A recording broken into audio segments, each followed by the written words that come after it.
से राय चाहिए थी सुदीप। देखिए अब ये मार्केट ऑल टाइम हाई पे है, कई सारे अंडर परफॉर्मर्स भी जो है इस रेस में शामिल हो रहे हैं और उनमें से एक स्टॉक है जी एंटरटेनमेंट।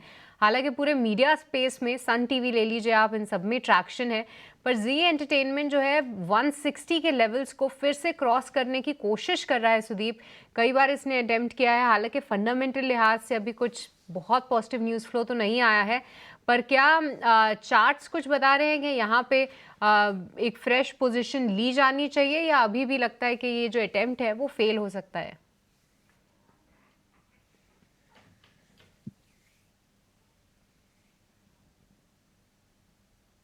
सुदीप।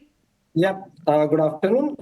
जो सबसे जी एंटरटेनमेंट का चार्ट है, हम देख रहे हैं कि पिछले 3-4 महीनों से स्टॉक एक लगातार सस्टेन्ड डाउन ट्रेंड में था, 190 से 150।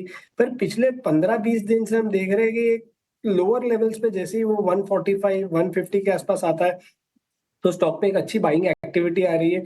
हालांकि एक बड़ा अपमूव नहीं आ रहा है या फिर एक पुश जो चाहिए रहता है एक स्टॉक को आज के मार्केट के सिनेरियो में कि एक अच्छा मोमेंटम बन जाए वो स्टॉक में, वो नहीं आ रहा है। पर मुझे लग रहा है जो हिसाब से कहीं ना कहीं पिछले 2 दिन का जो प्राइस एक्शन है जिसकी वजह से स्टॉक अब ये 159 160 के आसपास आ चुका है, तो ये 7-8 दिन का जो हाईज है उसको निकाल के अब उसके ऊपर सस्टेन भी कर रहा है।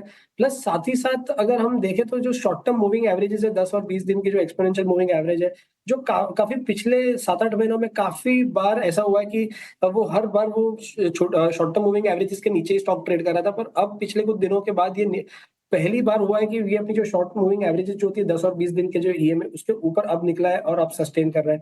तो मुझे लग रहा है एक बॉटम फिशिंग के हिसाब से नहीं, बट एक रिस्क, हल्का सा रिस्क लेके यहाँ पे 4-5 रुपए का या 3-1% का रिस्क लेके एक बॉटम फिशिंग किया जा सकता है 156 के स्टॉप लॉस के साथ। अगर एक बाई भी करें तो 168 172 के लेवल्स मुझे लग रहा है कि शॉर्ट टर्म में आ सकते हैं और एक अच्छा सा मूव 172 के ऊपर ही यहाँ पे स्टार्ट होगा।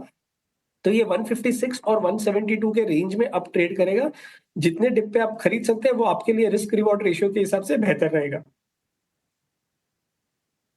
तो ये राय जी एंटरटेनमेंट को लेके। देखिए 160 के लेवल्स की हम बात कर रहे थे, उसके ऊपर निकला है, देखते हैं ये सस्टेन करता है या नहीं। आज जो कि मार्केट का फ्लेवर है उसमें ऑटो एंसिलरीज भी काफी अच्छी तरीके से पार्टिसिपेट कर रहे हैं अविनाश जी, और खासतौर से टायर कंपनीज। अब देखिए जिस तरीके से डिमांड होल्ड ऑन कर रही है, ना ही सिर्फ पैसेंजर व्हीकल सेगमेंट में बल्कि टू व्हीलर सेगमेंट में, ये तो पॉजिटिव है ही सारी कंपनीज के लिए, पर साथ ही कंपनीज प्राइस हाइक भी ले रही हैं। जितनी भी तमाम कंपनीज हैं अविनाश जी, उनमें से सबसे ज़्यादा पसंद आपको कौन सी टायर कंपनी दिख रही है, और क्या वैल्यूएशन कंफर्ट फिलहाल इन स्तरों पे कहाँ पे दिख रहा है आपको? लग रहा है कि देखिए ओवरऑल टायर है, बट अगर हम स्टॉक स्पेसिफिक की बात करें तो मुझे लग रहा है कि सीएट हो सकता है। सीएट में आपको लग रहा है कि काफी डिस्काउंट आपको मिल सकता है।